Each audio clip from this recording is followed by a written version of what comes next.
le grand jour est arrivé, mesdames et messieurs. Un mois de pénitence, de prière, de partage et de dévotion à Allah, le tout-puissant miséricordieux. C'est aujourd'hui que débute le Ramadan dans notre pays. Bonjour à tous, tout à fait. Et à ce sujet, l'imam Sekou Silla révèle ce qu'il faut éviter de faire dans ce contexte particulier imposé par le coronavirus. Dans une interview qu'il a accordée au journal Le Patriote, le responsable de la commission l'une du Conseil supérieur des imams des mosquées et des affaires islamiques en Côte d'Ivoire, COSIM, et par ailleurs imam de la petite mosquée de la Riviera 2, invite notamment les musulmans de Côte d'Ivoire à respecter les mesures barrières et à surtout prier chez eux. Affaire suspension du mandat d'arrêt contre M. Soro et libération de ses partisans, les autorités ivoiriennes réfutent la décision de la Cour africaine des droits de l'homme et des peuples. La Côte d'Ivoire dit non et non à la Cour africaine. C'est ce que barre à sa une le quotidien Le Matin pour exprimer la fin de non-recevoir du gouvernement ivoirien face à la requête de la CADHP. Selon le confrère qui cite le porte-parole du gouvernement, le mandat d'arrêt contre Soro ne sera pas levé et ses partisans restent en prison. Plus de précisions dans Le Matin. Et puis la CEDEAO tient un sommet sur le coronavirus. Oui, et le chef de l'État ivoirien a pris part à cette réunion qui s'est tenue par visioconférence, Covid-19 oblige. Au cours de cette session extraordinaire de la conférence des chefs d'État et de gouvernement de la CEDEAO sur la crise sanitaire liée à la pandémie, les dirigeants de la région, selon Fraternité Matin, ont fait de fortes recommandations pour arriver à bout de la pandémie et surtout réduire son impact économique, financier et social.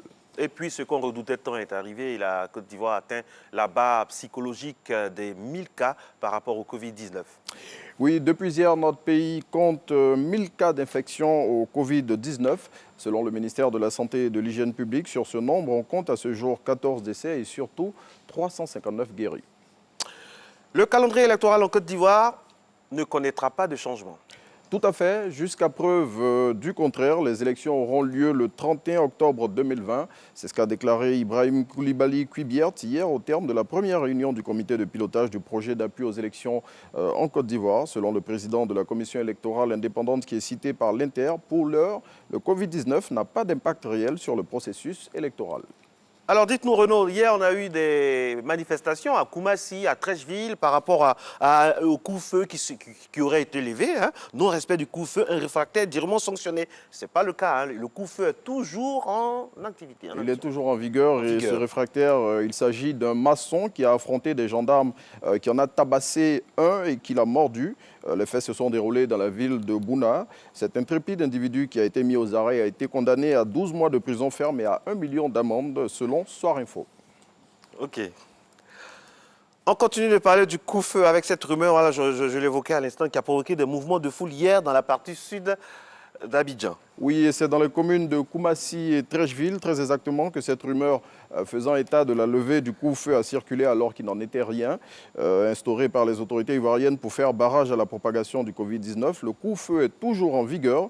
Pour rappel, il a été instauré le 24 mars 2020 sur l'ensemble du territoire national, prorogé pour une durée de 15 jours supplémentaires. Le 8 avril, il doit prendre fin, sauf reconduction des autorités, ce vendredi 24 avril 2020. Allez, mon très cher Renaud, c'est vendredi et si on refermait un peu cette revue de presse avec un peu de sourire, ça vous dit? Oui. Et c'est avec Biche, le confrère, qui pose cette question. Et si le masque arrangeait tout le monde? Réponse en illustration avec cette image qui est plus parlante que tous les mots du monde. On voit ici ce monsieur qui est surpris par son épouse dans la chambre de la servante et qui, malgré la différence flagrante entre sa femme et la servante, dit qu'il pensait que c'était elle à cause du masque. Un bon avocat pourrait le défendre, parce qu'il peut avoir le bénéfice du doute. Parce que vous savez, le masque, souvent, ça peut changer. Ouais, enfin bref. Mais bon, quand on voit la différence au niveau physique... À cette heure de la nuit, là, c'est difficile de voir certaines différences.